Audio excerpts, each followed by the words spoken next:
It's going round.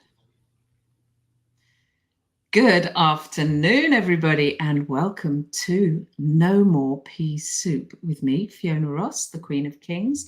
And my guest today is very special to me because he's kind of the reason I'm here today. Without Nick, this wouldn't be happening. So I'd really like to introduce you to Nick Smith. He is the author of one of the most profound stories I've ever read, and I have it sitting here. It's called The Giants and the Smalls. And when I first read this book, there was a moment in the book where one of the main characters reaches a point where he's committed to a new way of being, committed to being a different person, and he can't go back. There is no going back for him at this point, and I'm fascinated by that. So the whole of the crux of No More Pea Soup is that moment in people's lives when things have to change and the journey ahead looks terrifying and scary, but going back to where they came from is just not possible anymore. So, Nick, you wrote this story. You're the guy that put all this together. So I'm going to hand over to you to introduce yourself. Thank you so much for joining me I know it's 5 a.m. or 5:30 a.m. where you are. So Yeah. Thank you for being awake. It is Wake Up with Giants TV Well, after yeah, all. I'm awake now. So welcome, Nick. Tell us a Yeah. little bit about yourself and your story. Do you want me to go through the history of the book, or do you want me to just tell a little bit about what I do? Because I'll follow your lead that way. I think I'd like to know a little bit about what you do, because I know Okay. you're an amazing author and coach and so many things.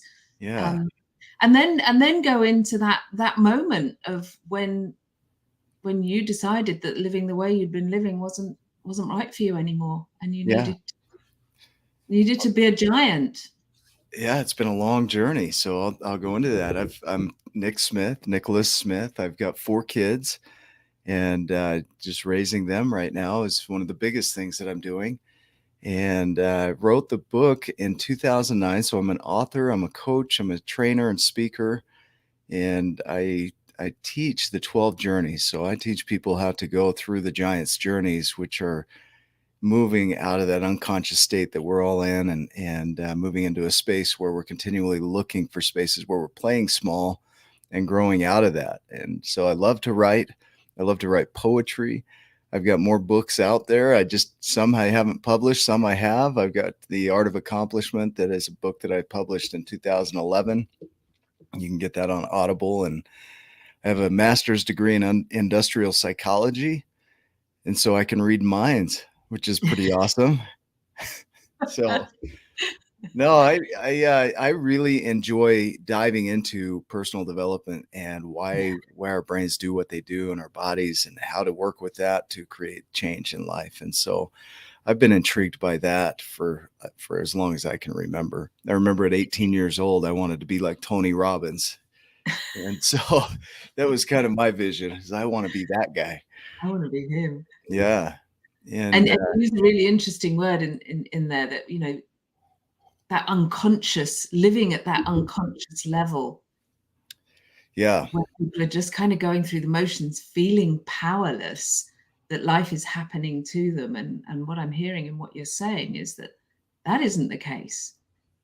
We yeah. have a choice. We can live the way we want to live, and we can live consciously, and we can be the people we want to be. Every one of us has it in us. Yeah. If I go back, if you'd like, I'll go back to the origins of this story, to my unconsciousness, Yeah. and working through that. So that was 13 years ago. It was 2000. I can't believe that. 2009. And 2008 for the US, that was a big deal. We had the economic crash, and I was impacted. And a lot of that was from the choices I was making. So I was in the consequence of my choices. I was foreclosed on. I was bankrupt. I was at a food bank, getting food for groceries, because that's what we could do at the Yeah. time. Uh, when this all happened, I decided the best thing that anybody would do, which is to become a life coach and a speaker. And so I started speaking. 2008, I did my first speaking event, and somebody Nice. said, "You need to meet this gentleman named Steve Hardison." I didn't know anything about him. And so he called when I was in the parking lot of a food bank. I was getting ready to go in, and we talked for about an hour. And that gentleman has the ability to listen like you've never been listened to before, and then share insights that really have you grow and impact you.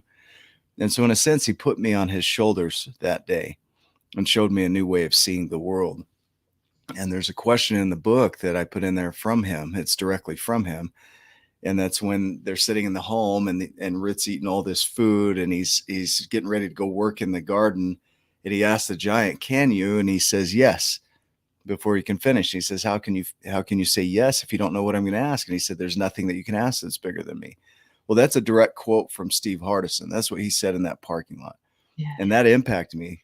Even now, it's one of those questions, like, how can you say yes to something you don't even know I'm going to say? And that's his level of commitment. He'll commit before he even knows what's going on, but he still has a chance to say, yeah, that aligns for me or not. But it became Yeah. foundational for everything that followed. So I was working for my brother and driving to work every day, and my life didn't change drastically after that conversation, but it planted the seeds and they started to grow. And I was listening to Who Moved My Cheese by Spencer Johnson. And this is the recorder right here that I used to record the book. And I just thought I could write something like this. So I started recording a story, and it stemmed from that conversation with Steve, and then also looking at these people that I perceived as living giant lives and wondering how they did it. And I didn't want to teach my kids that they were entitled and they just inherited it. I wanted to know, how do people change? How do they create that?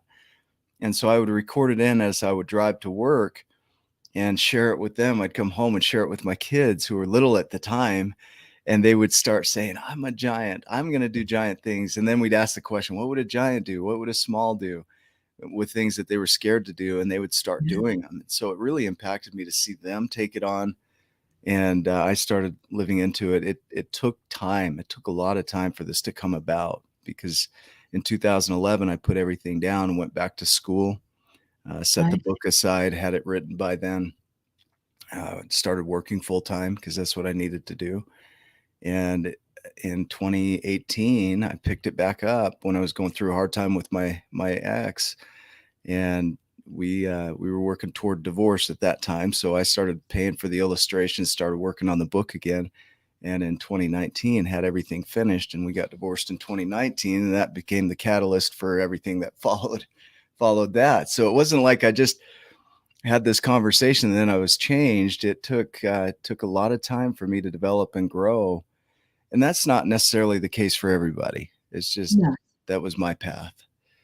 So when would you say was that moment when you realized you couldn't go back to living small? Going through the divorce, Yeah. that was that impact moment. 2008 was hard. 2009, coming out of that was a challenge financially. I rebuilt and had a good job, Mm. but I wasn't really connected the way that I feel like I am now. It's just living. And Yeah. so when she and I got divorced, it really hit.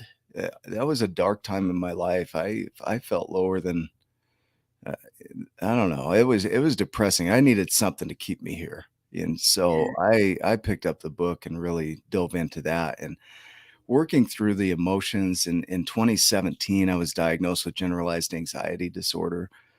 And so now I don't feel anxiety. I've been able to work through that. I don't need meds for it. Some people do to soften the blow, but I just felt, like I can work through this. I can figure this out. So that whole era right there, 2017, 2018, 2019 was my awakening moment where I really had to make a decision. Am I going to keep Mm. doing this? And got a chance to really look at my behaviors because I wasn't even aware they were present. So did you enroll anyone to help you through this? Because as you know, I work primarily with men, and Yeah. this is a thing I hear a lot. I can work through this. I've got this. I can fix it. There's that whole Yeah. macho element of masculinity that guys grow up being the fixers and feeling that they have to be able to deal with stuff on their own. and I'm hearing a lot of that in your words. So Yeah, did you reach out for help? oh, Did you? absolutely. Yeah, I had family. I had my sister Saskia, my brother Pride, he's an artist, incredible artist. But he gets it. He gets the energy, and so having conversations with him. Ryan Morris was there, in 20. I think we met in 2018, started working together in 2019, Right. and we'd have conversations, and so there were constantly people there to support. One of the biggest things that really served me was to get vulnerable and start sharing publicly, which I'd Yeah. never done before. So I started doing live videos about my whole journey, and they're still in there. You can go back to Facebook and see, before Wake Up with Giants TV was me sitting on a phone just talking about what's going on for me. And that was impactful because now I had people sharing their thoughts around the same things, and I felt like I wasn't the only one. I wasn't broken, Yeah. which is really And that's the crazy thing, isn't it? That so many people struggle with stuff in life, feeling that they're the only one mm, experiencing that. And I think again, women have a tendency to reach out and talk to their girlfriends, and they're generally more communicative, I think. But guys can feel this really isolated, I think, yeah. in their struggles and their suffering. I think Um, vulnerability is a big thing. So just being able to share is just, it takes a weight off. yeah. Yeah. You know, I know Brené Brown. She's the master of all things vulnerable, and I remember reading one of her works where she talks about how vulnerability and courage are actually the same. They're two sides of the same coin. You can't have one Hmm. without the other. And the example she used was, you can ask any man who's gone into battle, in the army, or any military man, when he was in battle and was being totally vulnerable, was he not being courageous at the same time? Or any courageous act he ever took, was he not also being totally vulnerable at the Yeah, same time? that's interesting. I like that. And I Yeah. think that's a really lovely way to see it, because when you're just looking at the vulnerability side, it's really scary. And that there's that tendency to want to be courageous, but you can't do one without the other. You need to have both in equal measure to take that step into that giant journey of living the life you truly want to live, that fulfilling life. Yeah. Yeah. I think it's important.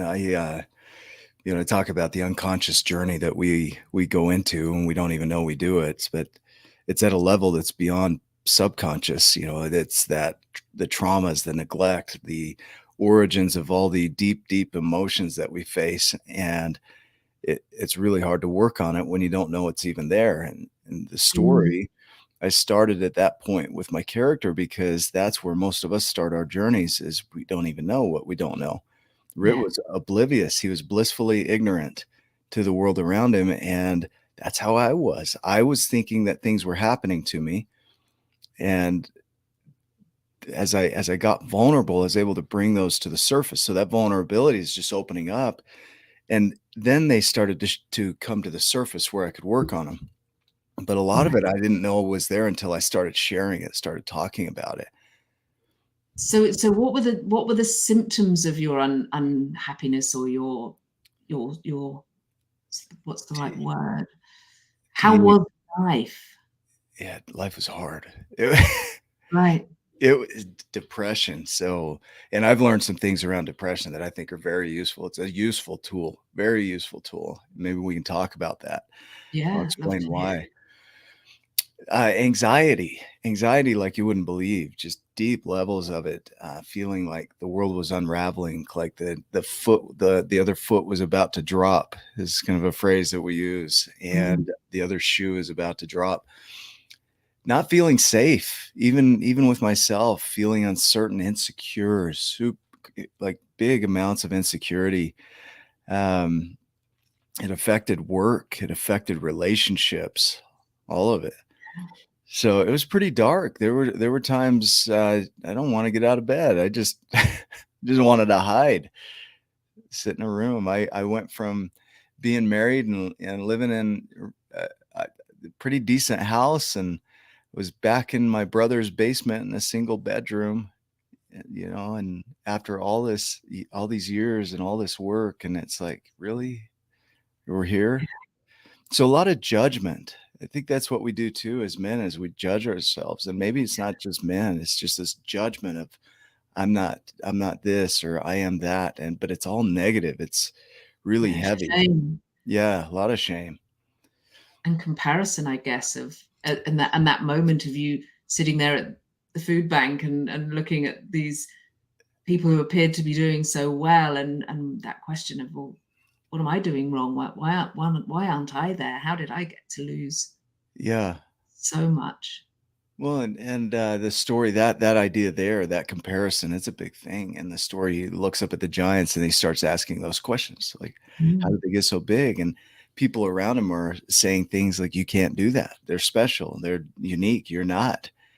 And we do that to ourselves. We don't need anybody else to say it. We just do it.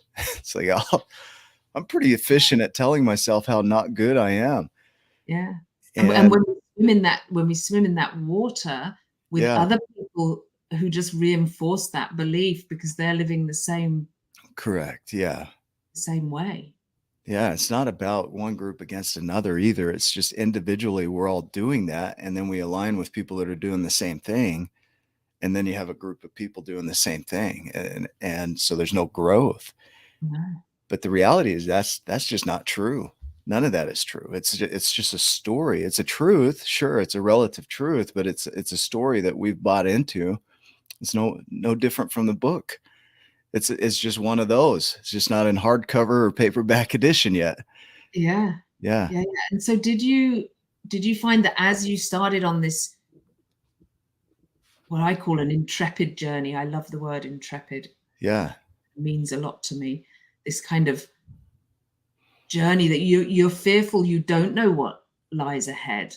I talk to a lot of guys and they're like, yeah, but how? And we've talked before about the how hole. Don't Yeah, fall in the how hole. yeah, You know, people get very trapped in that, but how's it going to happen? How am I going to afford it? How do I get to talk to giants? How? So what was that journey like for you when you'd made that commitment? You'd said, right, that's enough now. I'm not gonna be in my brother's basement forever. I'm gonna make a different life for myself. yeah. I could walk you through that. That is a commitment, and I learned some of this as I was going through it. And these are Mm. tools that I think will help. Number one is recognize that depression is trying to serve you, Yeah, and people don't realize that as depression can feel really heavy. But as I teach around the 12 journeys, one of the segments, the journeys, is the journey of grief, which talks about depression and how to move through it, because on the other side of grief is that peace that you're looking for.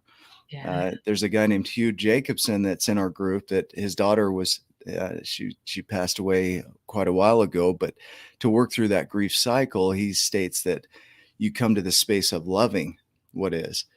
yeah, And so in the journey of grief, we talk about depression, because depression is one of those things that when it hits, it gets you to pull back. It says, stop putting energy into this thing.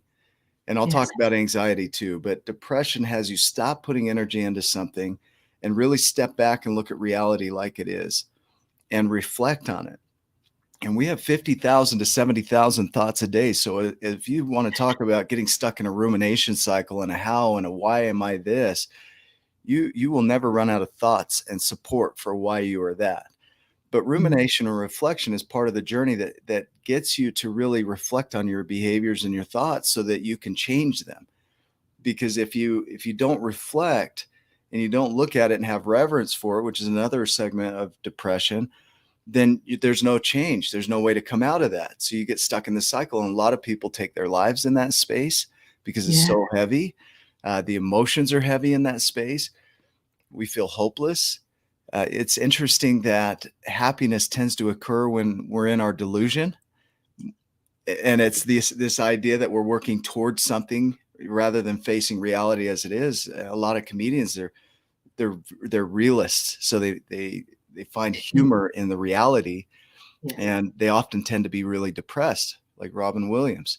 yeah, And when you have that look and that view of life, you can get really cynical But the value of depression is simply that it gets you to stop putting energy into things that don't work. So Anxiety, yeah, go ahead.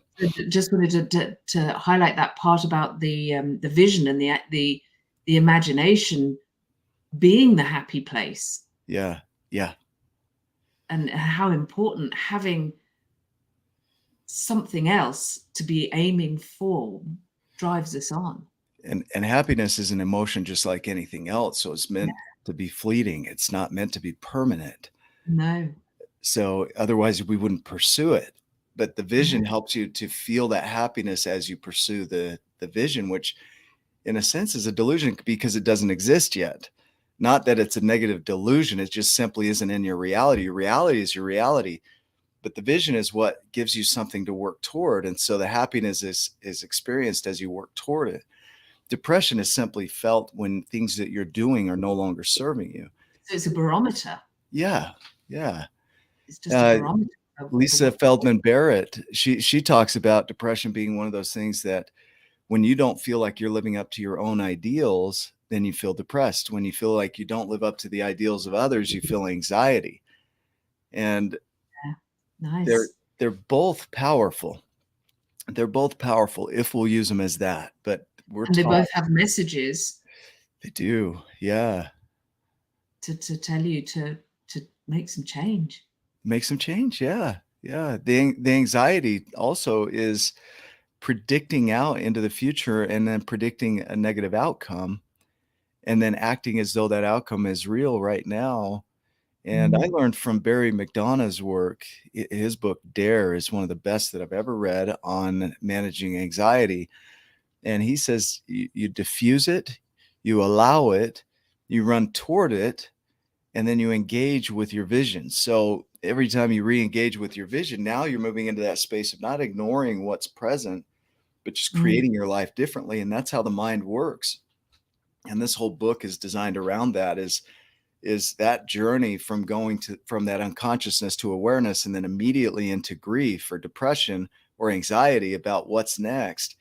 This book Yeah. takes you through that journey because it shows you the pathway that every one of us takes to really heal ourselves, because when we do that, our world out here changes. When we change how we're being in here, everything Yes. out here changes. And it takes effort, it takes time, it takes consistency. They say 66 days on average for the average habit to kick in before it becomes automated, which is the goal of everything. The challenge is that things that we've automated are just not very healthy, not very useful. And Yeah. so, Yeah. yeah, Exactly. there's opportunity everywhere for growth. And I know we've talked about this in the past. This idea that once you're on the giant journey, then you become a giant. But the realization that you're not necessarily a giant in every area of your Yeah, life. yeah, You can be yeah. a giant in one area and then be looking over here and going, oh, I'm still playing small. You might have a great career and a rubbish Right. relationship, or you might have a great relationship, but you've got no money coming in, or how would you how did you experience that? Embrace that first. So I've experienced all of that. I still do. And I look for the parts where I'm playing small. Yeah. So Townsend Wardlaw, he calls it weeding the garden. He looks for the weeds, and it's Yeah. constantly, it'll be a lifelong journey of looking for weeds, and not as a negative thing, like I need to get rid of the weeds, but simply seeing where there are areas of your life where you still play small as an opportunity for growth. So if you can be a giant in finances, but you're not in relationship, well, relationship's the area we want to focus on. Mm. And so you can also start shrinking in finance if you let it go. But the beauty of automation, I think it was Alfred North Whitehead who said that the more things we can do without thinking, the more we can advance. And I think that's that's a really rough quote there from me, like a paraphrasing. Paraphrasing. Yeah, but it's we have the ability to create ourselves and automate things, and really looking for the places where we're playing small is important because that's our greatest opportunity for growth. So what I'm hearing there is there's an element of automate and make it unconscious, and stay aware whilst you're on the journey for the weeds that Yeah, might be growing under your feet without you noticing. Yeah. Yeah. The areas where you do play small. And Yeah. the beauty of the journey. So the journeys are simply this: unconsciousness, awareness, grief, acceptance, gratitude. And those are the ones that are the internal work. Once you get to that space of gratitude, now you've laid a real nice foundation for everything else that follows. Then comes vision, uncertainty, nurturing, and surrender. And then comes the journey of feeling good and Yeah. giving back and stepping into abundance. So when you get into that world of unconsciousness, a lot of what we're facing and struggling with is just the unuseful. They're not even good or bad. It's not that. It's just useful and unuseful, powerful and not powerful. That's all it is. We're finding the ones that are not so useful, and then we're bringing them to the surface. So when we bring them to awareness, what happens with a lot of people is they're so intense, they move right into that grief cycle, Mm. and they feel either shame or guilt or sadness or anxiety, and then they loop right back into the unconscious state. And the vision is to get them to move past that into acceptance, because once you go into acceptance, there's two versions of acceptance: accommodation and allowance. Accommodation, this is from JP Morgan, John Yeah. Patrick Morgan. Accommodation is it has room and board there. It can live there. You want it there. You allow space for it to be present. That's acceptance. It is what it is, and there's enough room for it to be here that it's okay. Yeah. Allowance is simply it has ticket to be here. It's transient. It's not here permanently, but it still has the right to be there. And when you get into these deep emotions, this was really hard for me at first, was learning how to accept I have anxiety, because I didn't want to have anxiety. So that resistance to it just kept it really fresh and strong. And And that downward spiral is it has yeah, that downward trajectory, doesn't it, of pulling you into a really unsupportive place. yeah. And then you want to numb out and drink it away or drug it away or sex it away or food it away, whatever it is that we do to numb out. Now it's social media. Yeah. And we get stuck in that so we don't have to feel it. So we can zone out, check out for a minute. And the problem is that we don't grow from there. We just go back into our unconscious automatic behaviors. The brain is designed to support us one way or the other. And so when we can start bringing it to our awareness and create acceptance for it, the acceptance softens the blow so that it's got room. It's got space to be there. And when it has space to be there, you feel less pressure. And then you're able to start growing and creating vision again. You get out of survival mode, basically. Yeah. And I feel like it's so one of the challenges that we face in the journeys is how do you get people out of survival mode? Yeah. And I'm hearing that kind of like when people get to the point where they know they want something to be different, they know that life has to change, Yeah. but there's some level of safety and security in what they already are experiencing and understand and know. And they kind of pull back and stay there, and then things go wrong again, and they branch out, and there is that moment of commitment. And I love that distinction between a decision and a commitment, and how different you can decide to do something but then go back on it, or you Yeah. can Yeah. commit to doing something and there is no going back, and you are gonna put your backpack on your shoulders and just go and walk into the darkness in a lot of times. Yeah. And there's some embracing there, the beauty of uncertainty. People are Yeah. so afraid of uncertainty. They want to know the path in advance. This is why we go to the how hole. This Yeah. is where people start asking the questions. How do you do this? That is such to me, it's a fear-based question that might change down the road. But for now, it's a fear-based question because they want to know how, yet they don't have the commitment to act on the how. There are Mm. myriad books out there on how to do all the things that we want to do. We have Google. We have access to every piece of information that's ever been written. And it's all free. It's all free. There's never been a time in history that that's been the case. Yeah. And here people haven't changed. Human behavior hasn't changed. It's not about the how. It's not about the how at all, because there are infinite ways for you to how it. And they're available to all of us. yet we don't change ourselves to be able to manage the how. And so nothing changes. There's no commitment. And the word Mm. commit means to do. So when we're not doing it, we're flat out not committed, because that means to have in your hand, to commit, to Yeah. committere, right? To have it in your hand, and we don't do that. And so I see the When distinction. you commit, Yeah. the how becomes apparent. The how becomes a possibility. It's just one of the many. There, Yeah. you could do it this way or that way or that way. Everything becomes a possibility. That's where you embrace the vision. The vision Mm. is what carries you through that. So once you establish that vision, you anchor into that, and you know where you're going, then everything's a possibility. The There's a delusion of happiness. yes, yeah, and there's Thank you. enjoyment in it. Yeah. And then when let's say we're going on that journey and it doesn't pan out, and it's like, man, I really thought this was going to pay off and it doesn't, then the beauty of depression is that it pulls you back and says, hey, this isn't working. And then we realign and we jump out on a new path. And isn't it interesting that we start feeling happy again because we have some new purpose, some new pathway to follow? It, it blows my mind. I think the solution is more simple than we've imagined. And we spend years talking about the things, and we have 50,000 to 70,000 thoughts a day. And the original thoughts that we had, the memories that we stored, every time we bring them up, we recreate them and restore them. Mm. And so if we were to just sit and diagnose and talk about the memories, it's like, how do you get back to the original event? Because the event is neutral. If you think about it, the event is the event, but it's all the meaning making that we bring to it that has it become a story that we live into. And then that becomes the ruling factor in our lives. And then we just do that automatically. And we sit there and think that's the way the world works. And you hear these comments in the book. It's the way the world is. It's just the way we Yeah. do it. That's how we do it. Yeah. And you'll know, you talked about your brother and your sister. You know, I grew up with, I have a brother, and I grew up with two boys that lived next door. And we were an inseparable four.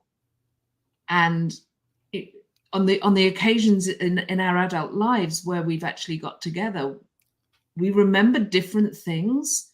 We remember the same things differently. Yeah. We don't have the same version of events because I was always the youngest and the girl. Yeah. And you know, they were always bigger and stronger because they were older and had more privileges because they were older. And I thought because they were boys, and I was always at the bottom of the tree putting the cookies and the drinks in the bucket, and that they were pulling up into the tree and enjoying in the tree. Yeah. We remember it all so differently. So none of it's true. Well, all of it's true. And That's the all of it's paradox, true, yes. because it's our truth and it's relative and it's subjective, and we each hang on to our truths. And Mm, the challenge becomes when we try and force our truth on somebody else as though they yes. need to have the same thing. I have a brother and sister. One has the scar, the other has the story. And it's just mind blowing. They're both right. Like they both had the Yeah. experience, but one has the scar. How is it that one has the scar, but the other one has the experience that created Yeah. this scar? Like on them, they feel like that's their story.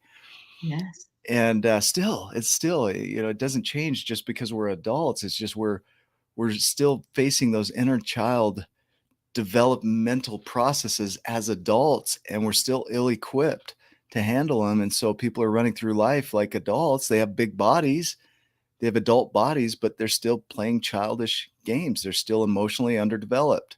Which is why this is such a great book for adults in the guise of a child's story. Yeah. It's such a perfect read for adults because the metaphor for me, the metaphor of it shines a light in the darkness to looking back at those stories and realizing it was just a perspective. It was just your version of events, Yeah. and that possibility is always ahead of you. There are so many possibilities. Now, I've worked with clients for many years, and an analogy that always comes to me is I feel like the past is like a rope that comes in my back, Hmm. and it's all woven into a particular pattern. and then out of my front, this rope is just all the fibers, and there are so many options of possibility that I can kind of knit into the rope Yeah, that's going to go behind me as I move forward through life. I can choose different colors. I can choose different fabrics. The possibilities are endless. truly, truly. Yeah, it is. There is no setness. If we were to use that as a word, there is no setness out here. It's all Mm. created, and it all starts with who we create ourselves as first. And the Yes. giants and the smalls is that metaphor that no matter what you're working on or what stage you're at, you'll reread it from that new space, and you'll find things within it that have you grow even more. And so it's a story that you can read over and over again. I had somebody read it that was 4 years old, telling me how they were going to be a giant from their perspective. They're going to be a giant. They're going to teach all their friends about being a giant. And Yeah. then I have a woman that reaches out the other day, just a couple days ago. She's 73. Same thing. I'm excited to start my journey at 73. It's beautiful. Like it will never end. We have this potential always. We're always developing new neurons. We're always developing new neural pathways. Our brain is plastic, has the ability to mold and change. Yet we tell ourselves all the reasons why we can't. And that gets in the way. That's the story that says, well, I can't because, and then we have this really convincing story of why we can't. This is men and women. Yeah. And then we tell it as though that's the truth. And then other people buy into that and they support us in that story. And it's not anything hard. It's not negative. It's not that they're bad people or anything like that. It's just simply that story just, it could be shifted. It could be changed. So Yeah. while it's true for you in the moment, it doesn't mean that it's true forever. It's just, as a relative term, truth is simply whatever you hold on to is important. Yeah. And that comes down through our families and our communities and so many, our education, so many different areas where we Yeah. take on those narratives that are created upon us. Yeah. It's the stories we're told that, oh, people like us don't, well, that's for the other people, Yeah. that's for people out there. And it's just not true. We can choose to believe another story.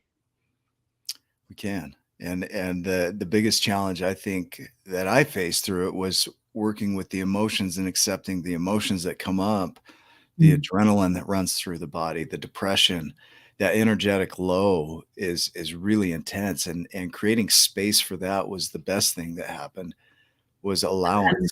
and Yeah. that's a really interesting message for guys, because in my work with men, I see, I ask a question of how do you feel about that, or where do you feel that in your body? And Yeah. so many guys will just, it's here, it's a thought, not a feeling. And to have access to emotions and to be able to name them and label them and understand them. Somebody said to me a while ago, men have three emotions: angry, hungry, and horny. Yeah. And although it was a obviously said in jest, Yeah. it was said also with that element of, actually, when when we are unable to access our emotions, they become these chunked areas where it could just be, I'm just going to be angry about everything, Yeah.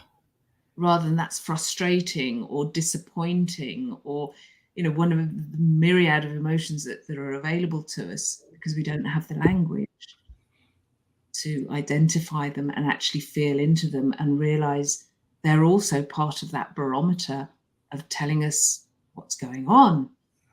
Should we be leaning in? Should we be leaning out? How do we work with that? So I think Yeah. that's a really important message that you bring, especially for men, that, I, that yeah. emotions are important. They are important. They serve us. They're not against us. they might feel like they're against us, but it's the numbing out that's against us. If we don't sit and feel those emotions, they keep coming up and we can't explain it. We don't have language Mm, for it, but they stem mm, from a thought, and that thought stems from perceptions or beliefs, and those beliefs are created. They're handed down, like you said, or they're taught by culture. And when we can slow down and start to question those and see if they really serve us and if they're useful, it's not right or wrong. This is where we go back to rightness and wrongness, which is what we have a tendency to do. It's just, are they serving you? Are they useful? Are they powerful? Are they empowering? mm. Versus, are they taking you in the other direction? Are they disempowering? Are they useless?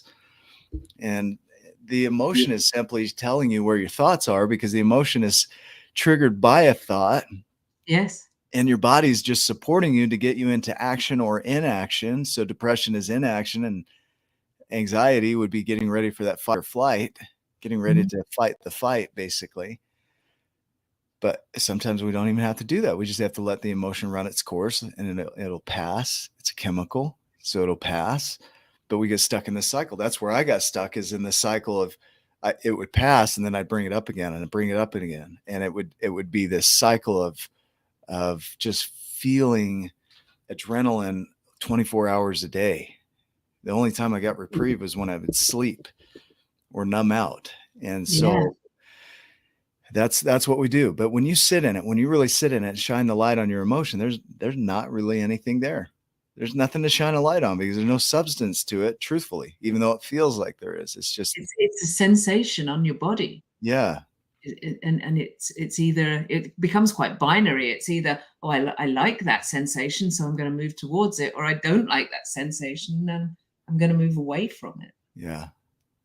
And But yeah, it's not an identity. It, no. it it is simply an emotion, and the more you can third party that or move it away from who you are, it's just like Barry McDonough's work. There's anxiety as a separate thing from you. It's not I am anxious. It's there is anxiety, or Mm, I feel this, but it's not me. It's just this is what's occurring in this environment right here. yeah. And sometimes that anxiety is just nervousness, which could be excitement. Yeah, yeah, it And could be. Yeah. and if you just label it differently, you can be excited about something rather than anxious about something. Okay, so there's something that I like to play with, the toxic positivity. If you just, you're feeling anxious, but if you just think positive over here, you're going to be okay. And there's a belief around that. There has to be a belief tied to the positivity, otherwise it feels like one more layer of judgment and shame. Mm, And so it can become toxic in a way. It's just like, now we're saying the things and we know all the right words to say. The ego is very intelligent. It knows all this stuff. But if you're yeah, not feeling that internally, that disconnect creates even more of a gap and more damage. And so truthfully, being true and honest, like I feel like crap, yeah, it doesn't mean I am crap. It just means this is what I'm feeling. yeah, And I'm creating myself as positive. That's different.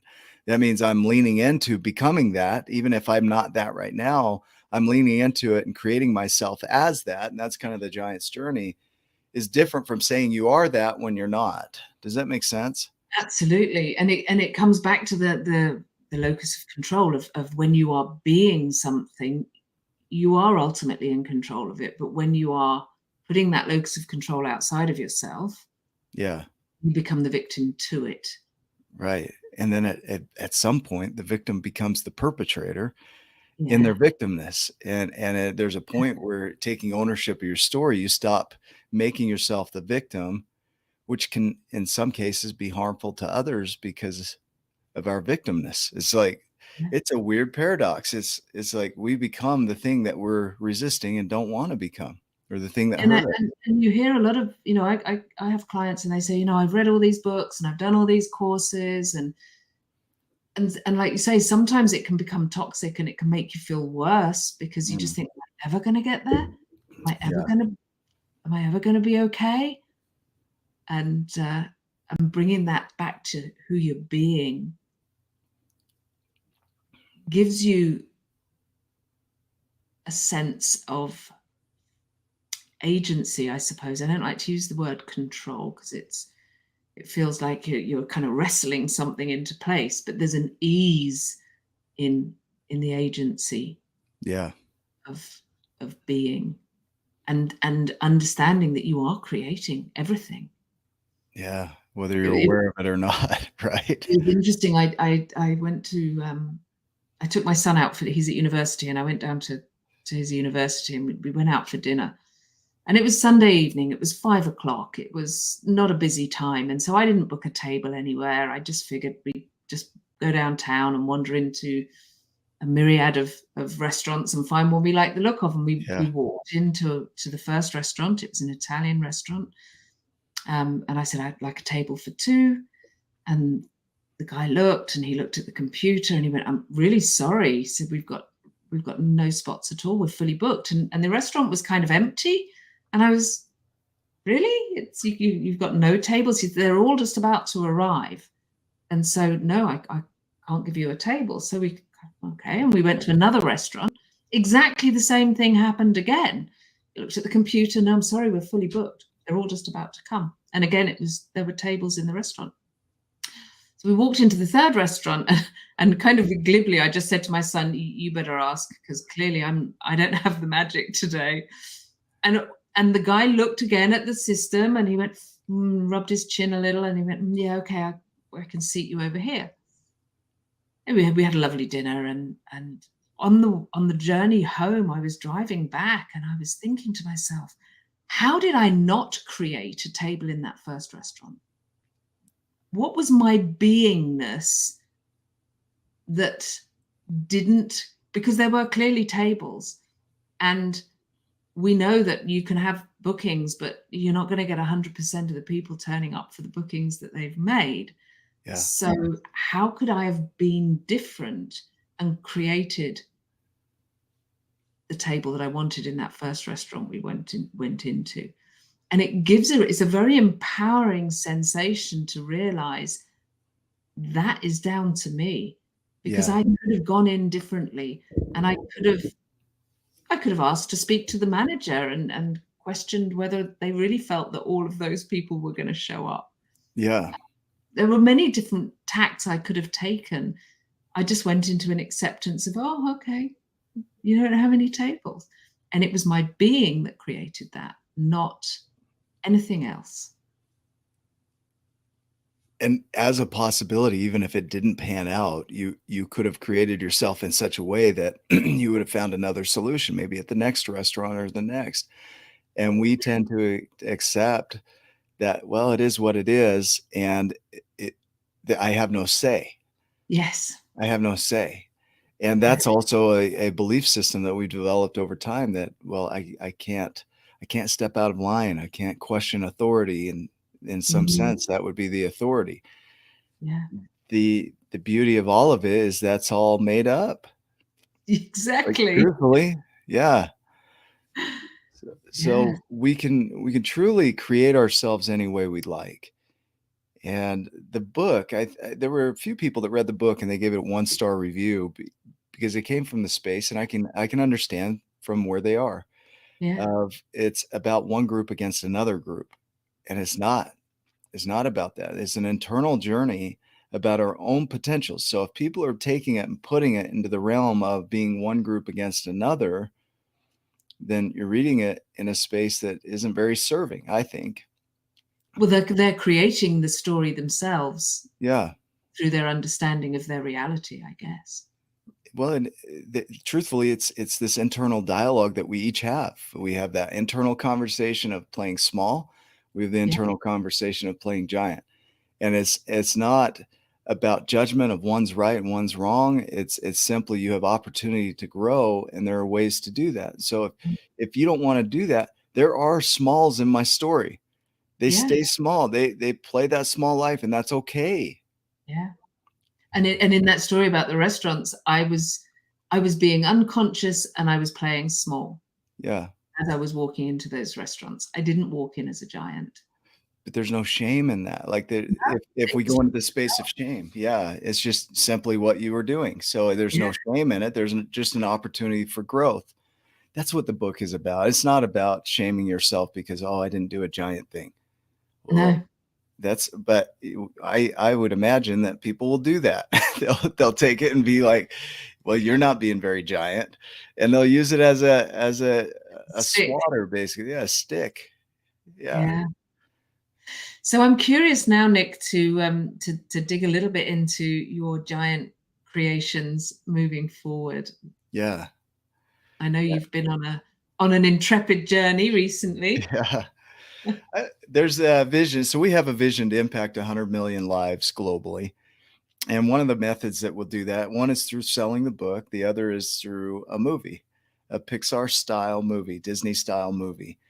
And so on the 22nd of February, I drove out to Pixar Studios with the vision of creating that, planting seeds. It was called the Johnny Appleseed Tour, planting seeds for that movie. And I took a couple of cases of books with me and headed out to California and went up to the gates of Pixar. And it's like Fort Knox. It's like a castle. It's like storming the castle. You're not getting in. And so it really pushed me to look at how to create that and possibilities around creating that. It didn't happen by going through the front door, although I did get a couple of books into the facility while I Right. was there. But it came about from everybody that was watching this journey, because I broadcasted on Facebook and social media. I had people reaching out saying, I know this guy, I know this person. You need to talk to this person over here. In fact, before I even left for the journey in Salt Lake, somebody called me and said, hey, I know Edwin Catmull, or I know his family, who is the co-founder of Pixar back in the day. And so I'm going to get a book into their hands. And so that was created even before I left Salt Lake. And then I get to California and somebody from Lucasfilms, a technical director from Lucasfilms, reaches out. I come back from the trip and the supervisor for the story department at Pixar sends a message. And it wasn't, hey, we're going to give you a movie. It's not like that dream where everything comes true and you're just instantly in that space of being in the movie and creating it. Yeah. It's just possibilities and other paths that I didn't expect are showing up. And this is what I've learned along the journey is you can have the vision and you can have your path, but you don't get to choose the path that gets you there. Your job is to step on the path as it shows up. Like Steve Jobs says, you can't connect the dots looking forward. You can only do that looking backward. So I've learned to trust that whatever path I'm taking, as long as I'm acting toward it, other pathways will appear that will be more probable and more certain in that creation. And that's what's been happening is people are reaching out that are in that industry, that are connected to Pixar, that are connected to these movie houses, that are sharing with me what I need to know to increase my capacity for that creation, because I have to increase my capacity while I create it. And it's no different from any other creation that I've had. I've had the vision and I've had a really rough path that I think will get me there. And I act on that. And the path that I need shows up as I step. Along the way. Yeah. That's so powerful. So But the not knowing is the gift. it really is, because if I had to connect the dots looking forward, Fiona, I would be overwhelmed. Yeah. I would probably not act on it because it's too much. So not knowing that blindness is actually a blessing, Yeah. that uncertainty. Because It's like the climbing of the stairs, isn't it? When you're on the first step, yeah, you can't even see the landing. All you can see is stairs in front of you. But as you keep climbing, one step at a time, so you change and your vista changes, and suddenly you get a glimpse that there's something up yeah, 20th step, and you keep climbing, and then eventually you're standing on the landing going, wow, yeah, I'm here now. And then you look and you go, oh, there's more stairs. yeah. And then another journey reveals itself. It does. There are mountains without tops, limitless possibility. I see it kind of Mhm. as a puzzle. You start putting the pieces together, and then the image starts appearing, and it gives you excitement to keep going. And then eventually you get the whole puzzle put together. It's kind of like that. You don't know where the pieces go. You piece them together as you go, and you look for the pieces that need to go in there. Really no different. And then And the when you get happiness that, and the joy is in the journey. yeah, and then you get the puzzle done. And what do? We put it away and we get another puzzle. And Exactly. that's the beauty of all of it. I think it's Hugh Jackman. He'll finish a puzzle so that immediately when it's complete, he can destroy it. One, to recognize the impermanence of everything, Mm, but two, to recognize it's not about the puzzle and the completion, it's about the journey. it's about the doing it. Yeah. That's where happiness is. Happiness is to me, it's in the journey. It's in the possibility, the hope of this vision that we're creating. I've had friends that they create their thing and then they don't have another purpose behind it and they get really depressed. Mm. And so creating as many purposes as you can, they're simply resting places. They're simply places to pause for a minute, recalibrate, and realign with a new vision. So if we can do that, we'll never run out of things to do, ever. And we'll have a lot of fun along the way. Yeah. I think so. Wow. Well, thank you so much, Nick, for being the giant that you are, You're welcome. Thank you. and for the impact that you are having on the world, whether you know it or not. The ripples that you are creating have a very positive effect on children and adults. Thank you.